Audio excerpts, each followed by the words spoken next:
Good morning. Special edition, Monday. It's Monday and it's Political Paula.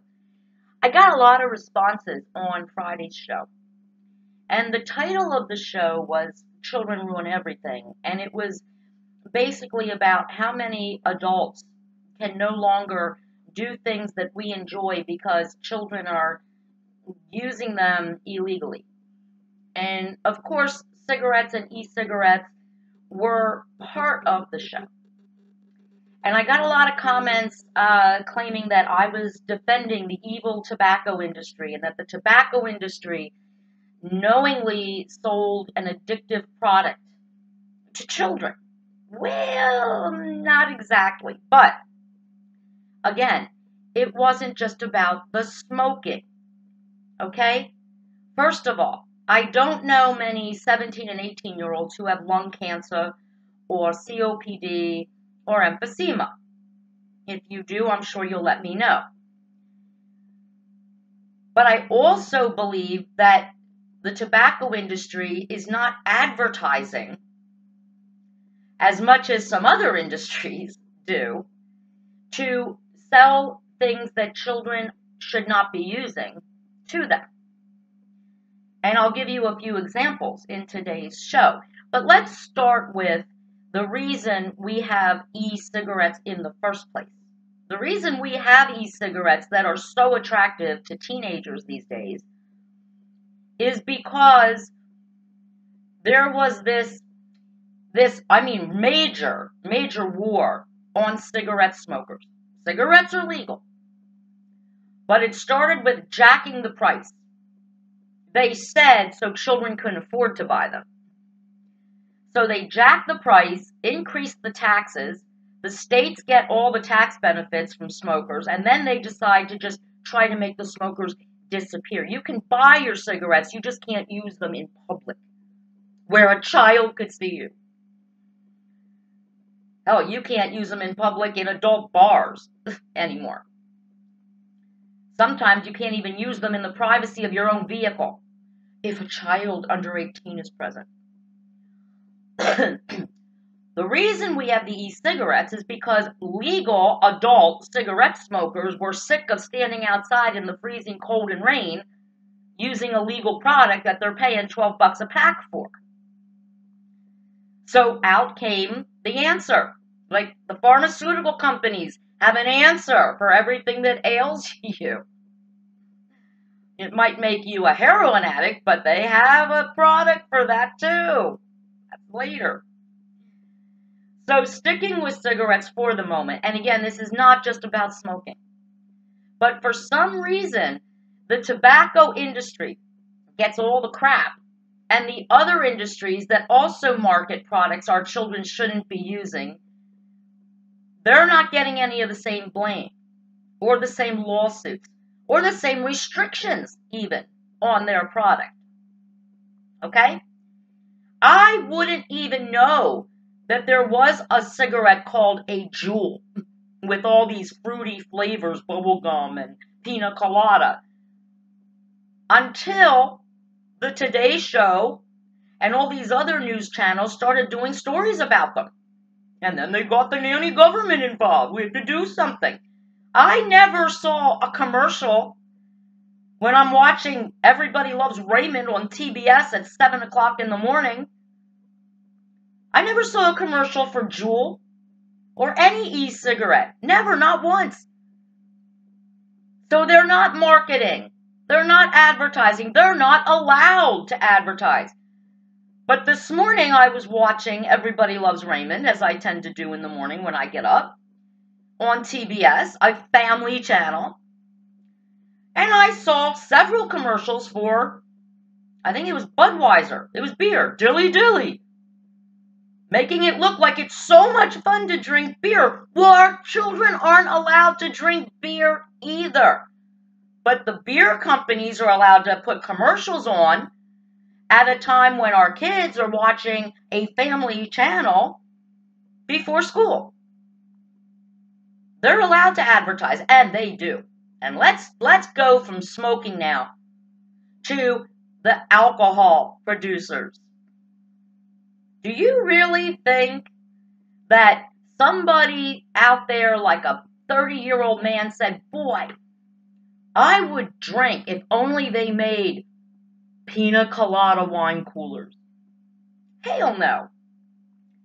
Pina colada wine coolers and black cherry wine coolers and fuzzy navel wine coolers. They're not to get beer drinkers to switch. They're not advertising to adults. They're advertising to young people. Because most young people don't really like the taste of vodka. Because it doesn't really have a taste. Oh, wait. Now it does. See, I don't like vodka. Never liked vodka. If only vodka were available, I wouldn't drink. I would not use alcohol at all. Proving once again that I'm not truly an alcoholic. I'm a wineaholic. But seriously, so now what did they do? Well, now we have pomegranate vodka. We have watermelon vodka. Black cherry vodka. Citrus vodka. It's like all the yogurt flavors in an alcoholic beverage. It's yogurt without the probiotic and the nutritional value. Those fruity flavored vodkas are not for beer drinkers and wine connoisseurs who sip at dinner. They're for kids, young people, underage drinkers who want to get drunk. I don't know many 30-year-old adults who want to get drunk on Seagram's Peach Cooler. But they make them, and they're not making them for adults, folks, and nobody says anything about it. They got women in string bikinis sipping on those wine coolers. Looks good, right? You want your girl in a nice bikini? Buy her a 6-pack of wine coolers. Nobody says a word to the alcohol industry. No one is banning peach wine coolers. No one's banning black cherry vodka. Children are using it. They're getting it illegally. People are selling it to them illegally. But I don't hear anybody bitching about the alcohol industry. Let's talk guns. Oh, please, let's. Something no one wants to hear about when a 15-year-old goes online, learns how to modify his daddy's handgun into an automatic weapon and kills 20 of his classmates. No one goes to the gun industry and says, we are going to stop you from making and selling these guns. We're going to stop you from putting instructions online on how to modify them to turn a 9mm into an AR-15. Nobody, every time you talk about regulating the gun industry, everybody loses their minds. And yet, guns are killing our children too. Children are using guns to kill other children. But I don't hear anybody talking about banning these automatic weapons that you really don't need to take out a deer or to even defend your life. You don't need 26 rounds. Because if you need 26 rounds to kill a burglar in your house, you're dead. You're dead. You need one shot. As I tell you all the time, my husband, a Marine, when he taught me how to shot, he said, you go for the headshot. And if you miss, you're dead. That's how it is. So again, we're not attacking the gun industry. Because that's bad. That's in our Constitution, damn it. Now let's talk real poison, drugs. Let's talk about the pharmaceutical industry. That, by the way, again, prophetic, right? I'm planning this show yesterday, and I watched 60 Minutes, and there's Leslie Stahl doing an expose on the pharmaceutical industries jacking up the price of a Narcan-type device that saves a drug addict who has overdosed from opioid or heroin addiction. It's instant. 1 minute, they're unconscious, they're not breathing. You stick this into them, they're awake, they're alert, they're good. They can live to use their drugs another day. $4 grand The pharmaceutical company is charging for this $4,000 because insurance will cover it. Well, guess what? When insurance covers it, that means we all cover it. We know that opioid addiction is the #1 killer of young people in our country, and we also know where it starts and how it starts. Very innocently.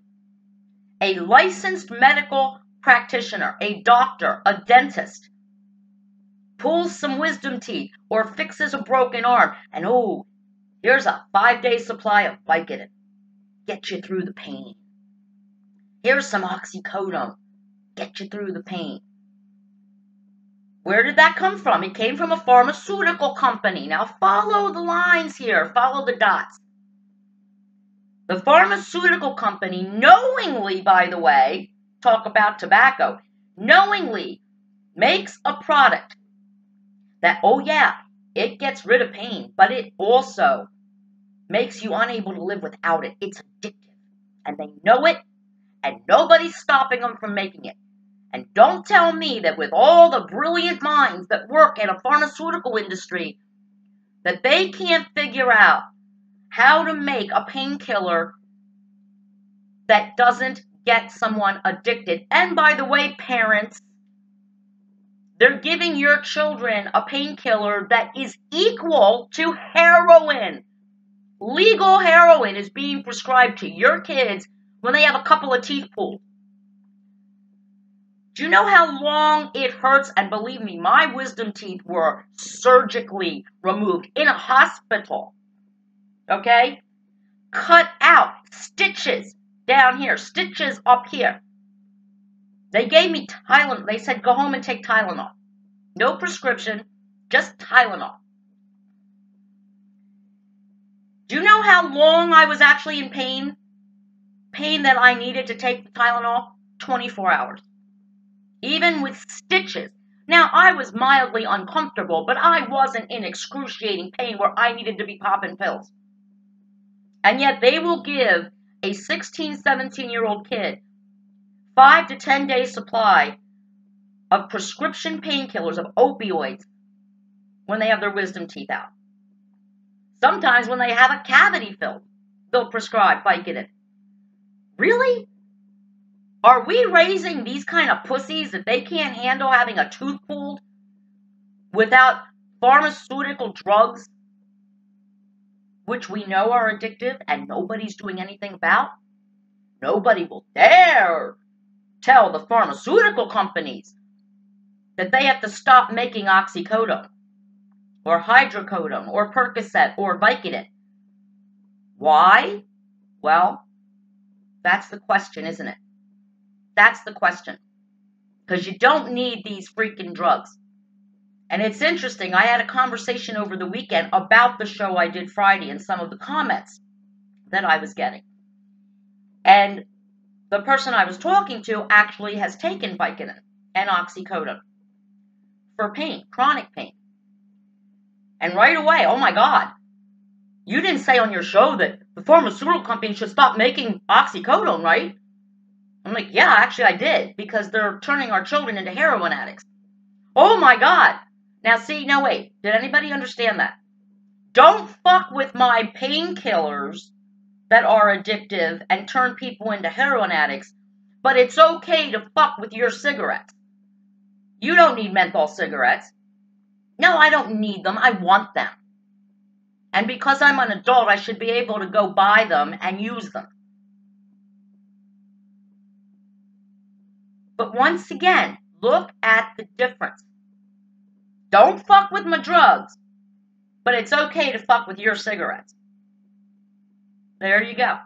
That's what the show was intended to show you, to tell you. That was the message.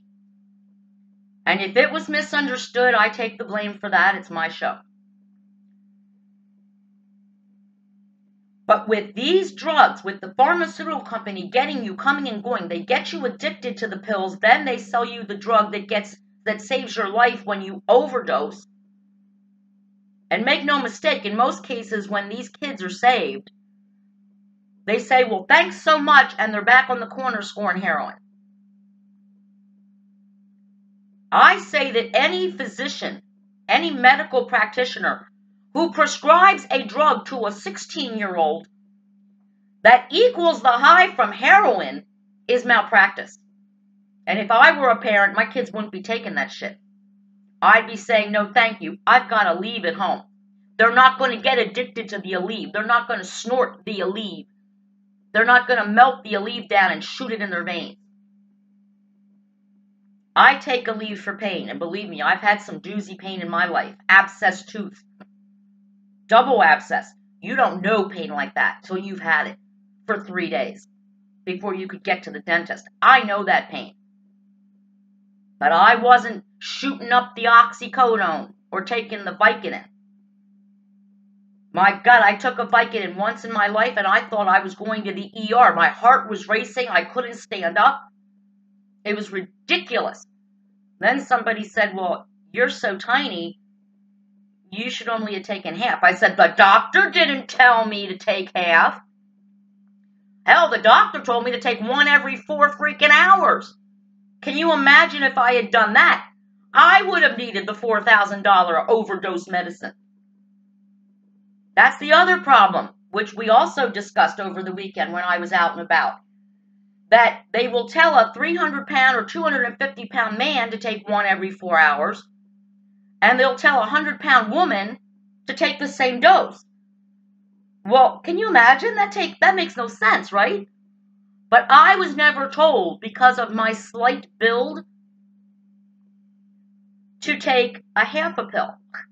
You'd think maybe between the doctor and the pharmacist who saw me pick up the prescription, maybe they might have noticed that I'm not a 250-pound man. Didn't notice or didn't care. Because then I'm a customer, right? Like drug dealers, they give you the first one free. That's how the pharmaceutical companies work, people. They give you your prescription, you go to the pharmacy, you pay a small copay or nothing at all through your insurance, and then you're hooked, and you're a customer. And then you OD, and you're a customer again, because now you need the Narcan, which is now $4,000. And it's actually not Narcan, it's something that's similar to Narcan. But it's easier to use. It's easier for someone who has no medical training to use it, but it's $4,000 for 2 doses. You can save 2 lives for $4,000. And you can go all day long. I could go all day long and say, because it is questioned, are these lives worth $4,000? Because they even admit most of these overdoses, they get right back up and they go right back to their drugs. It's a horrible, horrible disease, and relapses are almost expected. And yet the pharmaceutical industry right now is still popping out hydrocodone, Oxycontin, Percocet, and Vicodin. And the drug dealer on the street is getting ready with his heroin because he knows you're coming. Rest of the week, Tuesday, Wednesday, Thursday, we're going to do 3 shows that were inspired by 3 viewers. So, we will see you back here tomorrow at 10 a.m. For now, Political Paula is out.